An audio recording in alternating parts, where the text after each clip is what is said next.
pagpasensyahan mo muna na ang bayang ito. Sapagkat dito na muna tayo titira sa pagsamantala. Kasi yung tatay mo, iniwan tayo at pinagpalit sa ibang babae. Ang klaseng bayan ito! Ang pangit-pangit! At nakakatakot.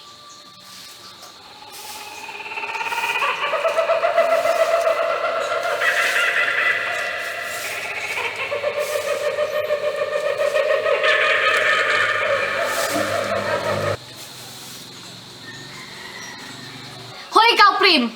Huwag kang padalos-dalos na paglabas ng ating bahay, ha? Hindi pa natin kursunado ang bayang ito. At baka may mangyaring masama sa'yo. Dalawa na nga lang tayo sa buhay natin. At baka iwan mo pa ako. Whatever. Tao po. Tao po. Tao po. Ano yung hapon po? Nabalitaan po namin na bagong lipat kayo dito sa bayan. Ako nga pa pala si Maria. At ako po pala si Leonora. Birthday ko po ngayon. Gusto ko po sana imbita ng anak mo para naman po hindi siya mahiya dito sa bayan na to. Iha, pasensya ka na at hindi pwede. Sapagkat bagong lipat lang kami. At tutulungan pa ako ni Pim na mag-ayos ng aming gamit. At balita daw, marami daw mga kababalaghan ang nagaganap dito.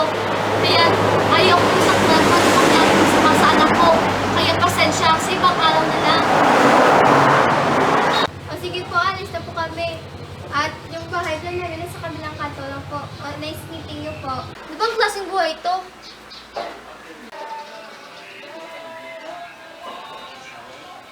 May nirereklamo ka, Prim? Wala po, Inay.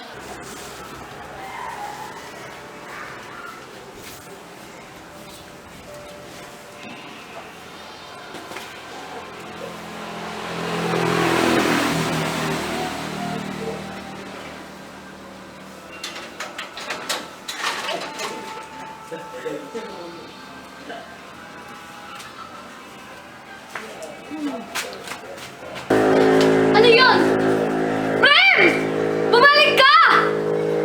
Nako, marami pa namang bali-balitang maraming maligno dito.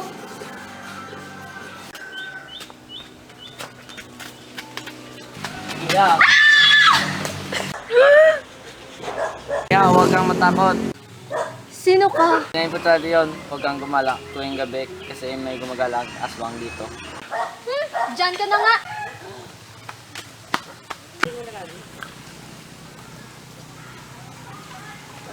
Hoy, sandali! Hoy, ba't nandito ka? Akala ko ba hindi ka pinayagan ng nanay mo? Oo nga.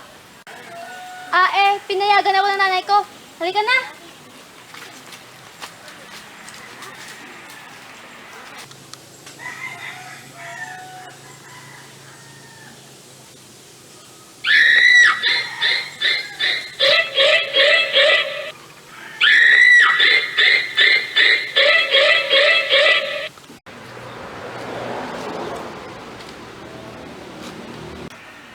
Uy!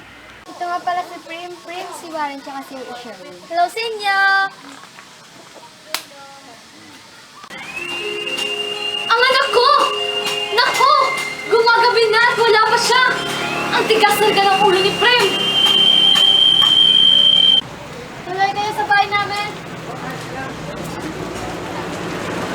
Magandang gabi po. Prim!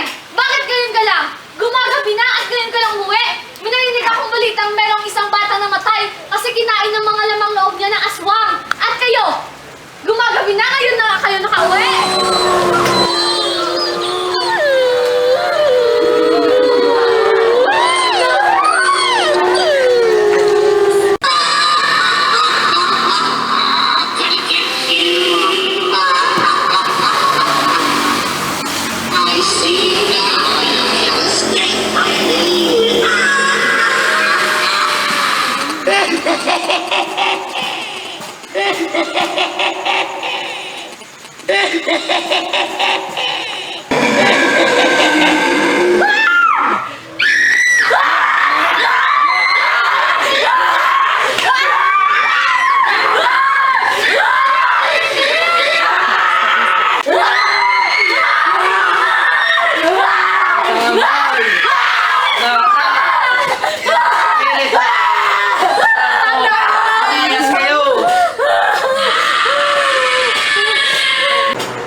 Maraming salamat po! Huwag kayong magpasalamat sa akin, magpasalamat kayo sa Panginoon. Halina't manalangin tayo. Ama namin, maraming salamat sa pagbigay niyo ng proteksyon sa amin. Tunay po na dapat kayong sambahin namin.